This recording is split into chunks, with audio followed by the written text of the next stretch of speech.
order to be in a position to apply for a student visa, you do have to meet a few requirements. For this, the basic eligibility is that you are enrolled in a course which is CRICOS registered.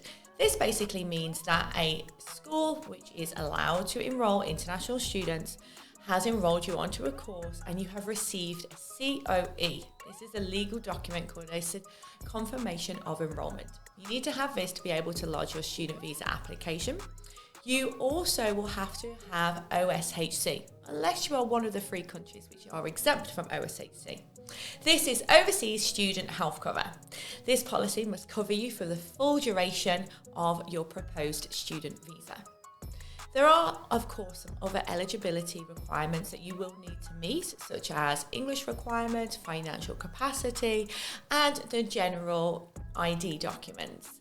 We will go through all of that with you, but for basics, you just need to be enrolled in a course.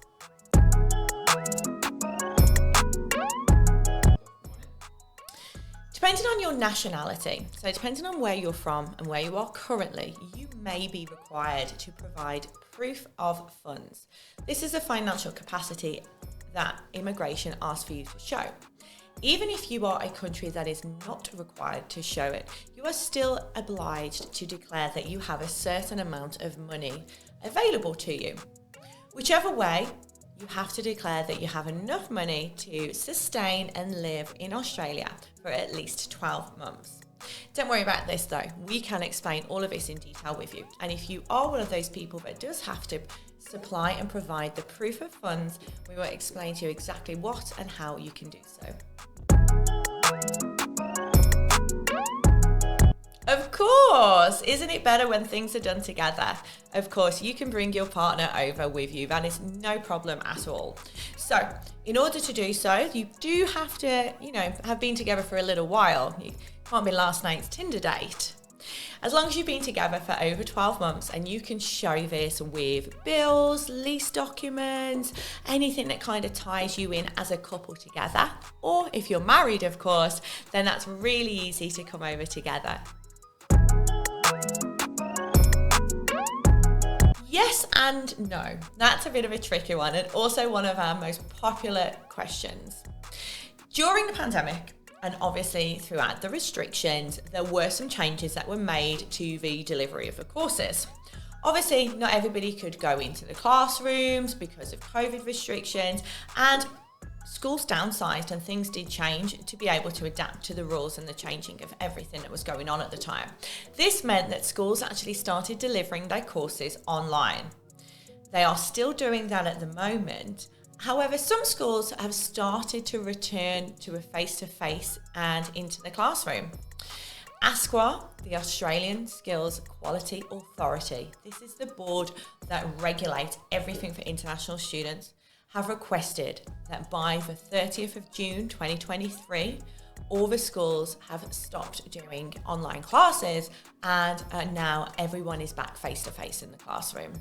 So from the 1st of July 2023, no online classes will be permitted for international students and you will be back in the classroom. But don't think of it like a bad thing. This is actually quite good.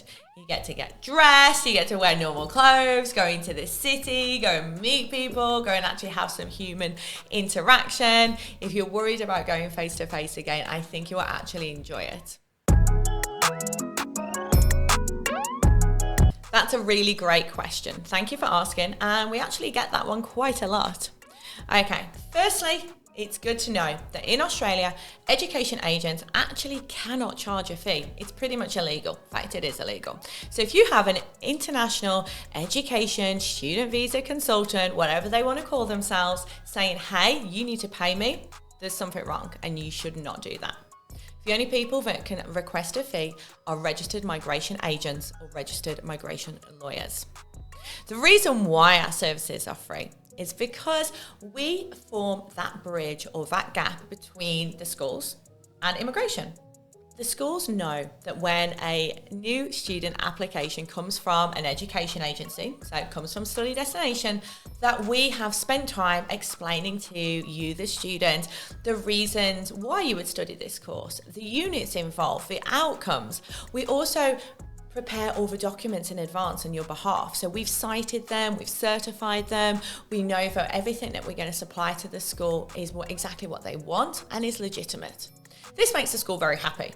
It means less headaches for them, and in turn, you are more likely to have your visa granted, because when it comes to lodging a visa application for immigration, again, everything is ready, everything's been organised, and immigration will open up your file, see that you've gone through an education agent, and as well, they know that everything has been prepared well.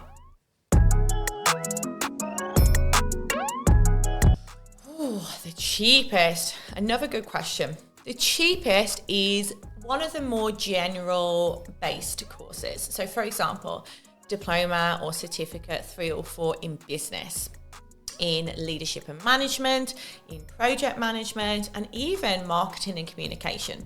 Those general based courses that focus around management and kind of everyday skills, they are the cheapest. They could start onshore for about $4,500.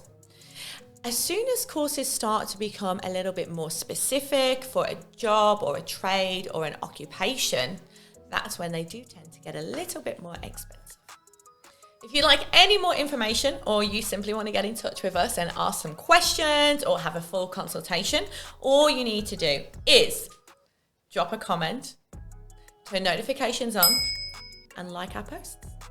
Don't forget, we've also got a range of social media accounts. So we've got YouTube, Instagram, and Facebook. Like us all.